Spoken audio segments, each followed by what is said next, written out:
Against all odds, 18 young women graduated with first-class degrees from the Mass Communication Department of the University of Lagos earlier this year. How did they do it? What kept them going? And how can their stories light the way for others? It was priority. People talk about balance a lot. I don't think I ever found that balance in school. It was just about priority. Every single time, priority. So, was I really social? When you talk about socialization, I wasn't going to parties and all that. The only form of social life I had was in my campus fellowship, where I was a leader. So I really just prioritized that I'm here in Unilag to get to first class. Every other thing comes after. So I did have, a few people come and ask me to be in relationships and all. And I remember telling a particular person, if I am in a relationship with you now, you would hate me because I don't have time. I wouldn't have time to actually be committed to you. So in that moment, what helped me was prioritization. I prioritized coming out to the first class. Okay, so it was interesting. Thank God. So my relationship and my faith was a huge plus because I was very active in school fellowship. And one of the things they will constantly drum into our heads is you have to do the work of your hands well. You have to do everything that you find your hands to do well. So I guess that, helped. And I had amazing support systems. For instance, Oinda, one of, the 18, she's my very good friend. So somehow I just started to adjust. I started to enjoy the classes intentionally. I started to do my best in every test, at every assignment. And yeah, God helped me. I don't want to sound arrogant or anything, but reading and passing exams seems very natural to me. So it didn't really feel like I did put in work, but it just felt like, okay, read, enter exam hall, write exam, pass. So that's how I did it. I just read, enter exam hall, pass. The only challenge I had was balancing academics with every other thing. I had Unilag, I had work, I had fellowship activities, I had my personal life as well. So making sure that everything was balanced, that was the major challenge. But then I was able to work around it. I always had this to-do list that it became like part and parcel of me, right? I always had to-do lists going up and down, and I just managed my time basically. Yeah. I think reminding myself that there's one goal throughout uni. Every time these challenges come up, every time I'm depressed, down, sad, I just remind myself that I really want to graduate to the first class, and that's the goal. Also, my friends were very supportive. I mean, a couple of people who made first class, the ladies who made first were my friends. And so them being there, encouraging me, putting me through, that was how I stayed motivated.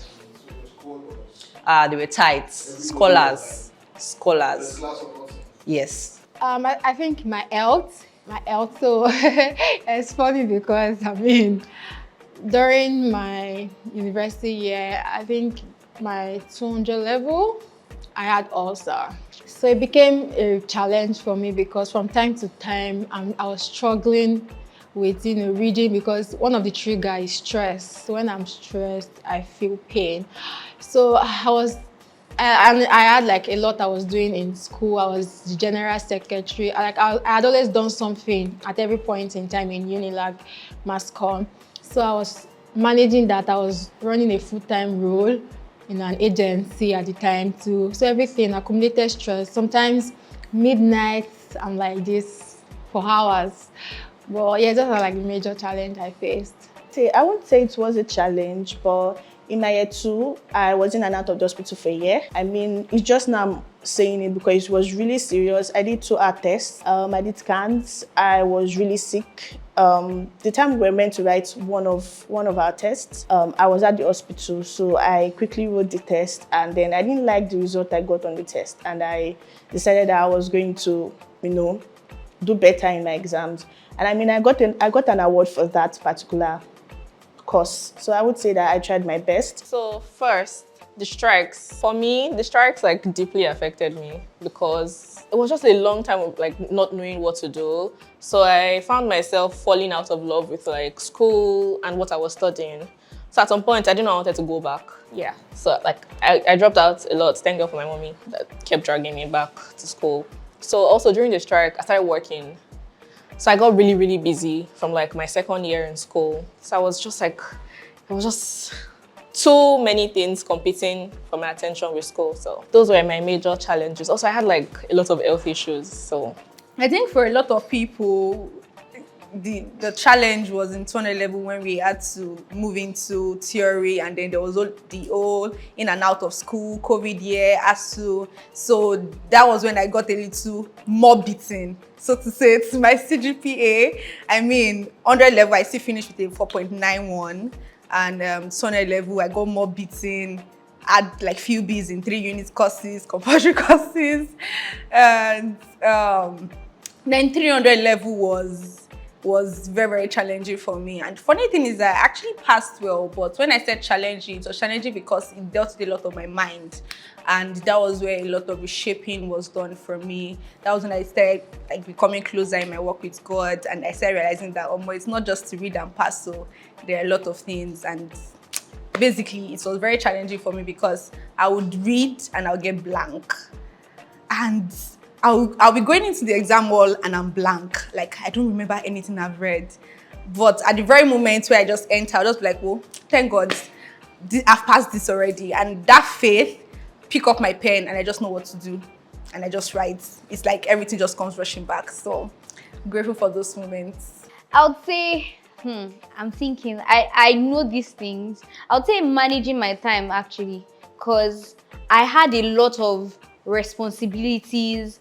I mean, I was an executive in my fellowship. I was an executive in the department. I played volleyball on the school team. I ran my own cake business. Like, I was doing a lot of things, and at some point it became overwhelming for me, right? Being able to balance all of these, right? And then also social media too. That was part of it. You have not finished handling everything and you're scrolling through social media, right? So that was it for me. And thankfully, I was able to find a balance. I learned how to manage my time better. I had a schedule, right? Monday, Tuesday, Wednesday. Okay, this time's for class. These are my free time. If you meet me that you need me to do something, I'm like, oh, what time? And I also set alarm a lot. You just hear my phone. So that was it. I would say that I always reminded myself of what my goal was, not just to be an ordinary or an average student, right? I knew that I wanted to excel. And at any point in time, anything that I felt started to become a hindrance to that, I learned how to manage it better, right? So for instance, there were times that I would uninstall some apps, or I could just leave my phone, trying not to be so addicted, leaving the online space to be in the present, right? So that was what I did. When it comes to challenges, you know, I grew up a very positive, optimistic, almost not realistic mentality. So I don't always like to look at challenges and everything. So I feel like there were a lot of challenges like balancing school. I think a lot of us would say that, and I think that's a good thing. First of all, I remember when this thing came up, people were like dragging us. Are you sure they are that smart? You know, one thing many people don't know, everybody that got into mass comm, all my setmates, I found out that all of them they were head girls. All of them were the smartest person in your class. All of you were the valedictorian. So that they packed the smartest of the smartest and put them in mass comm. Because I would ask this person, what's your name? You say, I'll say, what school did you go? You tell me, oh, you were the head girl, you were the first position. Means I was coming from a place where I was also the first position head girl. So it was like they just brought us the smartest of the smartest to come and compete with each other. So we really worked hard for what we did and we deserved it. I was outside, Oblate. Yeah, I'm very outgoing to my friends.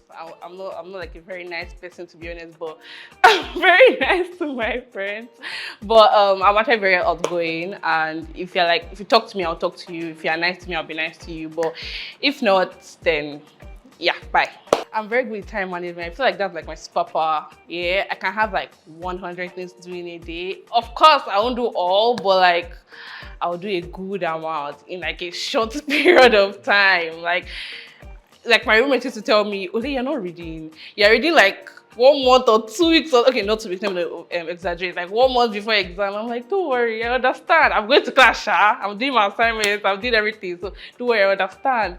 And like I was good for like networking events. So I was actually always like out there because my brand is my life.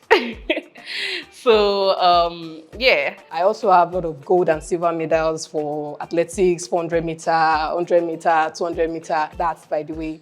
And then for outside, I think in year 2 or maybe year 1, second semester, I joined a PR firm as a student representative. So there was always this event like every Friday we're outside. Not even every Friday, almost every night we're outside. So then I was working as a content creator, like bring out content ideas, let's go and shoot, let's go and film. At some point, my friends were telling me, Lola, you are doing outside too much. Calm down. I'm like, your network is your net worth.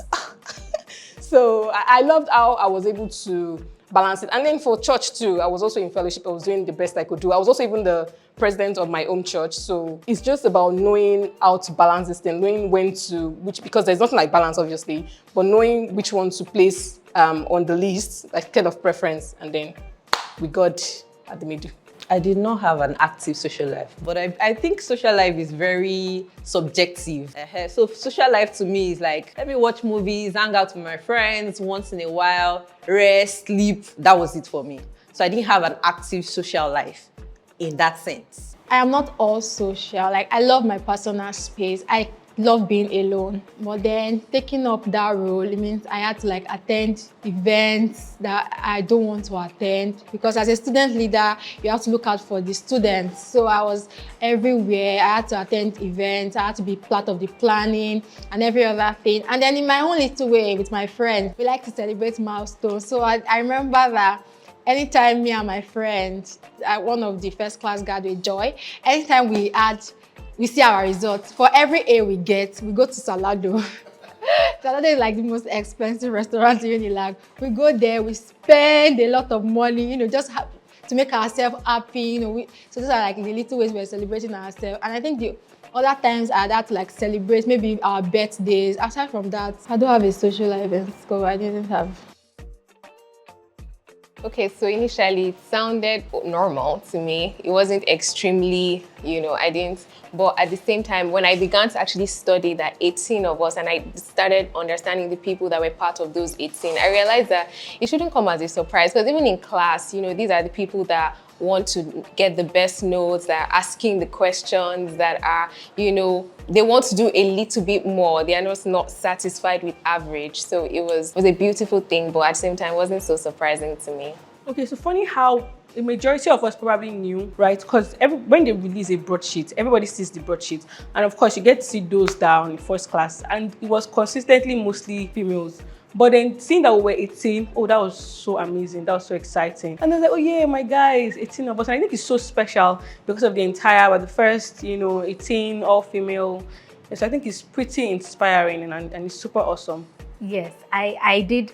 I usually went through the broadsheet to see all those who were in first class, and I always knew that we were women. It was something I was so happy about. In fact, I told my mom and sister that you will see, when final result comes, I will be all women. So it always made me happy. And then, women, we have so much zeal, and it was so inspiring to see. To be honest, I wasn't surprised because my class, those guys are amazing, like they're geniuses. They would give us projects and you see these people, they will go all out. And you'll be wondering, my God, is it not just projects? Is it not just 30 marks? What is happening? So I knew these people were exceptional, like it was just amazing. So when the results came out, like the final broadsheet, and I saw that, it was even my friend that called me that, Alpha, have you checked your result? And I'm like, I know, I graduated with first class, no need to doubt.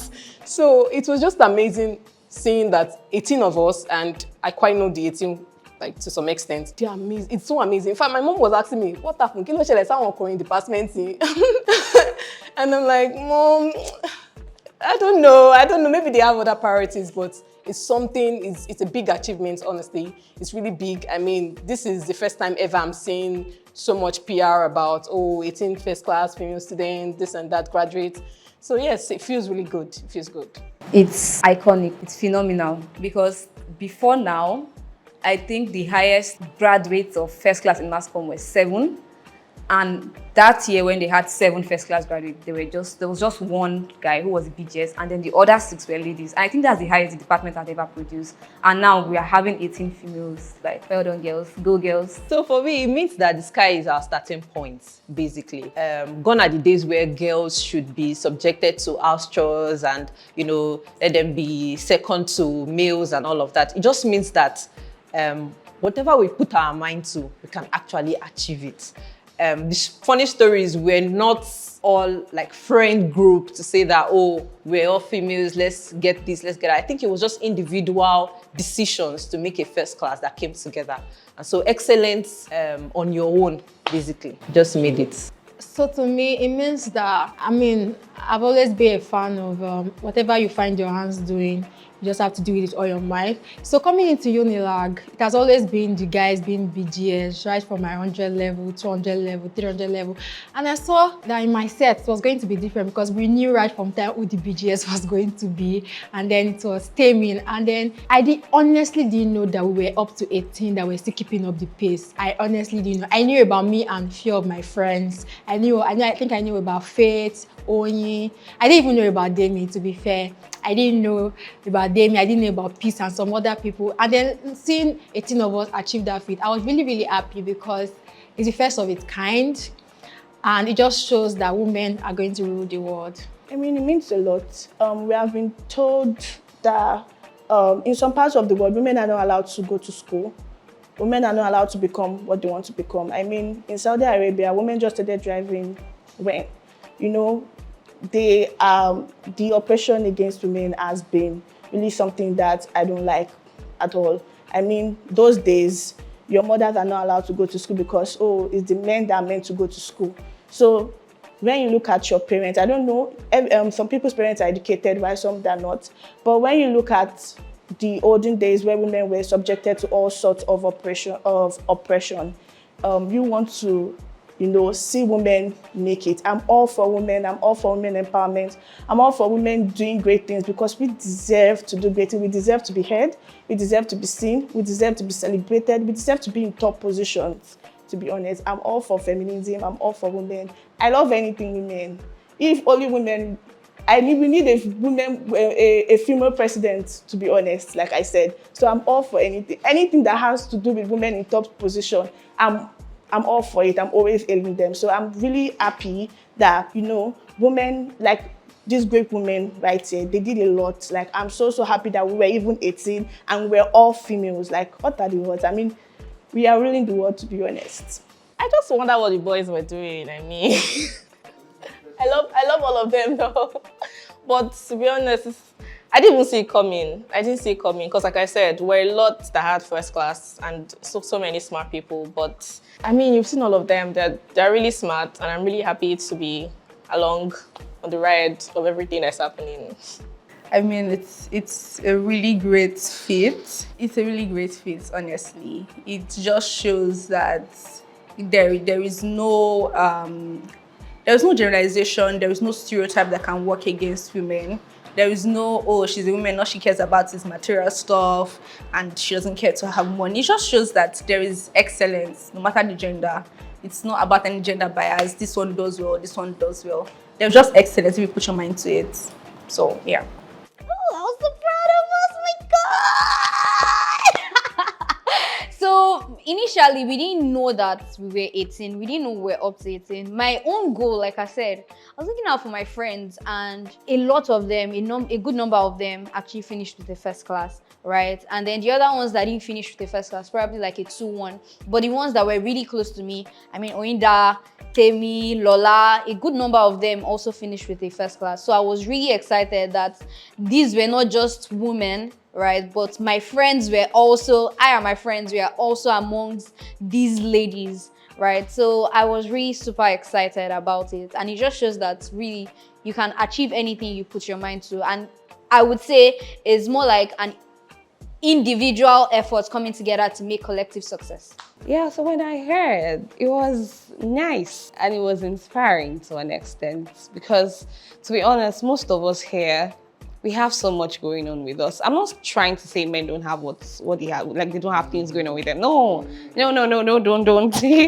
But most of us have thriving businesses, not just one, some work multiple jobs. And seeing that we all this, so think about cramps too. Sometimes we have to come to class and then we have cramps, this one, that one, health issues. It's a lot. Now seeing that women can do that and we're still coming out like this, we're coming out this good. It's inspiring and it's supposed to inspire ladies too. I mean, girls that are coming up to know that they can actually have everything with God.